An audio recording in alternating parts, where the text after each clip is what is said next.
ہیں۔ پیغمبر نے دعا کی بعد اس وادی سے رخ موڑا، جناب حاجرہ کو اور بچے کو یہیں چھوڑا۔ لکھا ہے حافظ جالندری نے، وادی غیر ذی زرع میں ماں بیٹے کی تنہائی، یعنی حضرت ابراہیم علیہ الصلوۃ والتسلیم نے جب دعا کی تو اس کے بعد لکھتے ہیں، پیغمبر نے دعا کے بعد اس وادی سے رخ موڑا، جناب حاجرہ کو اور بچے کو یہیں چھوڑا۔ جناب حاجرہ بیٹھی تھی اس وادی یہ وحشت میں، سنبھالے طفل عالی شان کو آغوش الفت میں، سنبھالے طفل عالی شان کو آغوش الفت میں۔ یہاں صحرا ہی صحرا تھا، چٹانیں ہی چٹانیں تھیں، جناب حاجرہ یا ایک بچہ دو ہی جانیں تھیں، نہ دانا تھا نہ پانی تھا، بھروسہ تھا فقط رب پر۔ بڑی جب دھوپ کی گرمی تو جانانے لگی لب پر، زمیں کا ذرہ ذرہ مہر کی صورت چمکتا تھا، بہت بے تاب تھی ماں گود میں بچہ بلکتا تھا، بہت بے تاب تھی ماں گود میں بچہ بلکتا تھا۔ عطش سے کرب و بے چینی جو دیکھی اپنے جائے کی، لٹایا خاک پر بچے کو ایک پتھر کے سائے میں، عطش سے کرب و بے چینی جو دیکھی اپنے جائے میں، لٹایا خاک پر بچے کو ایک پتھر کے سائے میں، صفا و مروہ پر ہر سو تلاش آب میں دوڑی۔ صفا و مروہ یہ دو پہاڑیاں ہیں، وہ جو دوڑ لگاتے ہیں، یعنی جو حضرات وہاں گئے ہیں حرم شریف میں، انہوں نے دیکھی ہے، چچائی بیٹے ہیں اسرار بھائی، یعنی جو وہ پہاڑیاں جو ہیں، تو حضرت ابراہیم علیہ الصلوۃ والتسلیم کی زوجہ محترمہ ان دونوں پہاڑیوں کے درمیان تیز تیز چلی تھیں۔ مسلمان حاجی اب بھی مناسک کی حج ادا کرتے وقت صفا و مروہ پر دوڑتے ہیں۔ یہ حضرت حاجرہ کی اس سعی کی یادگار ہے جو آپ نے پانی کے تلاش میں فرمائی تھی۔ سعی کہتے ہیں کوشش کو، یعنی جو حضرت حاجرہ نے کوشش کی تھی یہ اس کوشش کی یادگار ہے۔ لکھتے ہیں، صفا و مروہ پر ہر سو تلاش آب میں دوڑی، بلند و پست پرفکر شے نایاب میں دوڑی، کبھی اس سمت جاتی تھی کبھی اس سمت جاتی تھی، خیال آتا تھا بچے کا تو فوراً لوٹ آتی تھی،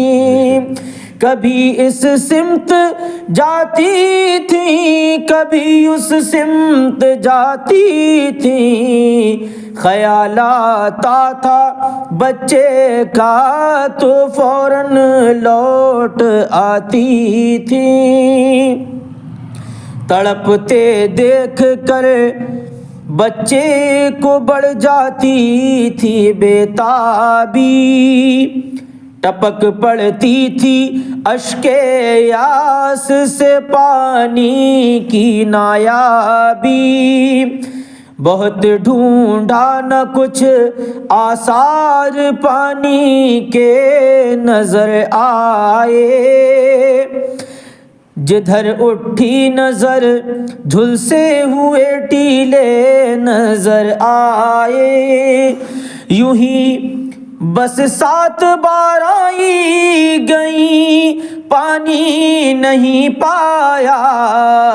چٹانیں سرخ پائیں دشت شعلہ آفری پایا،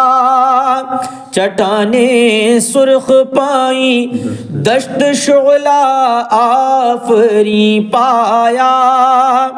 قیامت کی گھڑی تھی پڑ گئے تھے پاؤں میں چھالے، چلی جاتی تھیں آنکھیں آب میں بچے میں دل ڈالے، سنی آواز ننھے کے بلکنے اور رونے کی، تڑپ اٹھی کہ ساعت آ گئی ہے جان کھونے کی، تڑپ اٹھی کہ ساعت آ گئی ہے جان کھونے کی، پلٹ آئی تو دیکھا دور سے ننھا تڑپتا ہے، کہ جس پتھر کے سائے میں لٹایا تھا وہ تپتا ہے، رگڑتے ایڑیاں دیکھا زمین پر اپنے بچے کو، پکارا ہاجرہ نے کانپ کر اللہ سچے کو، قریب آئی تو پر کھولے ہوئے جبریل کو پایا، انگوٹھا چوستے سائے میں اسماعیل کو پایا، ٹھٹک کر رہ گئیں ایک اور نظارہ نظر آیا، قریبے پائے اسماعیل فوارہ نظر آیا،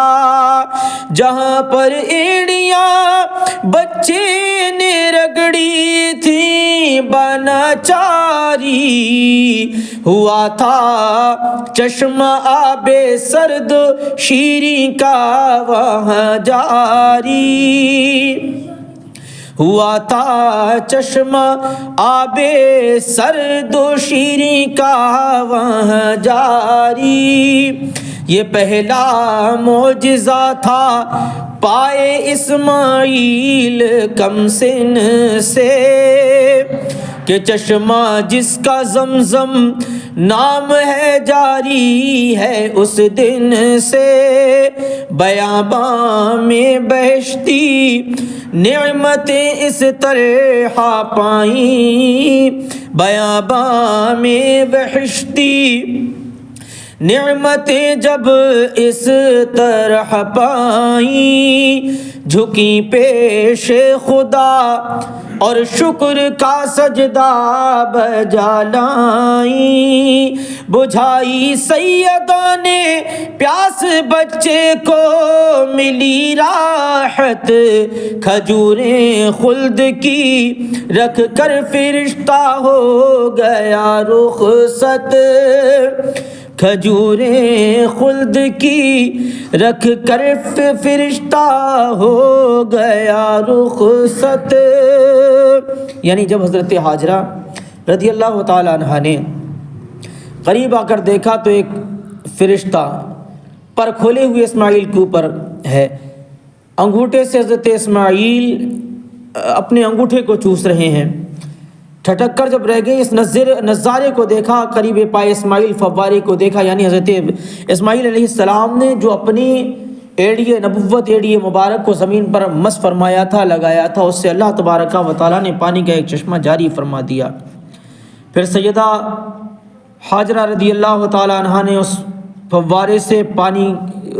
کے پانی سے اپنی پیاس بجھائی، اور حضرت جبریل جو آئے ہوئے تھے انہوں نے کھجوریں رکھیں، جنتی کھجوریں رکھ کر فرشتہ وہاں سے وہ رخصت ہو گیا۔